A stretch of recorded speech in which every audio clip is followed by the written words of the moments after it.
ఎలా ఉన్నారు? బాగున్నారా? బాగుండాలని కోరుకుంటున్నాను.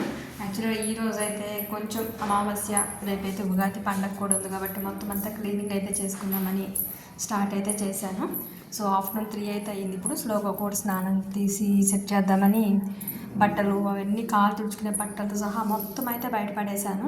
ఆ తర్వాత దేవుడు అయితే తీసి శుభ్రం చేద్దామని చెప్పేసి అవన్నీ కూడా తీసి పక్కన పెడుతూ ఒక్కొక్కటి క్లీన్ చేసేసరికి చాలా టైం అయిపోయి నీరసం అయితే వచ్చేసేసింది అనమాట. అమ్మయ్య సరే కొంచెం 4 అయితే అవుతుంది కదా, ఇంకా కొంచెం టీ పెట్టుకుని అయితే తాగుదామని చెప్పేసి మధ్యలో బ్రేక్ అనమాట.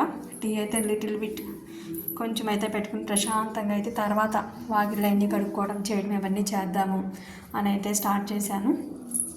సో కొంచెం టీ తాగి రిలాక్స్ అయిన తర్వాత ముందు వాకిళ్ళు బయట వాకిళ్ళు మొత్తం అయితే కడిగేసుకుని, ఎందుకంటే గ్రహణం మన సైడ్ లేకపోయినా చాలామంది క్లీనింగ్స్ అవన్నీ అమావాస్య పాడ్యమి గడియలు అయితే 4 o'clock నుంచి వస్తున్నాయి. సో ఆ టైం నుంచి దేవుడు పటాలే శుభ్రం చేసుకోండి, ముందు రోజు ఫ్రైడే కాబట్టి చేయకూడదు కాబట్టి అనే టైప్లో అయితే అందరూ చెప్పారు పెద్దవాళ్ళు.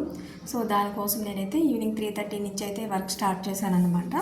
సో ఫైనల్లీ వాకిళ్ళు కడగటం అంతా అయిపోయిన తర్వాత ఇంకా స్నానం చేసి దేవుడి ఫోటోలకి దండం అది పెట్టుకుని బట్టలు అవన్నీ పెట్టేసి ఎట్లానో అంతా చేశాను కదా అని ఇంకా దేవుడికి అయితే కొంచెం జస్ట్ దీపం అయితే అలా పెట్టాను అనమాట. కనీసం పెట్టడానికి బయట చెట్టుని ఈవినింగ్ టైం అయ్యేసరికి ఒక్క పువ్వు కూడా దొరకలేదు. చాలా కష్టం మీద 2-3 పువ్వులు మాత్రం ఎదిగి పెట్టుకుని జస్ట్ అలా దీపం అయితే వెలిగించాను అనమాట.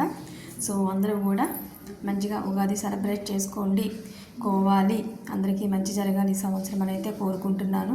ఎన్ని ఒడిదుడుకులు వచ్చినా ఎలా ఉన్నా అందరం లైఫ్ లీడ్ చేయాలి హ్యాపీగా అని ఎక్స్పెక్ట్ చేస్తున్నాను.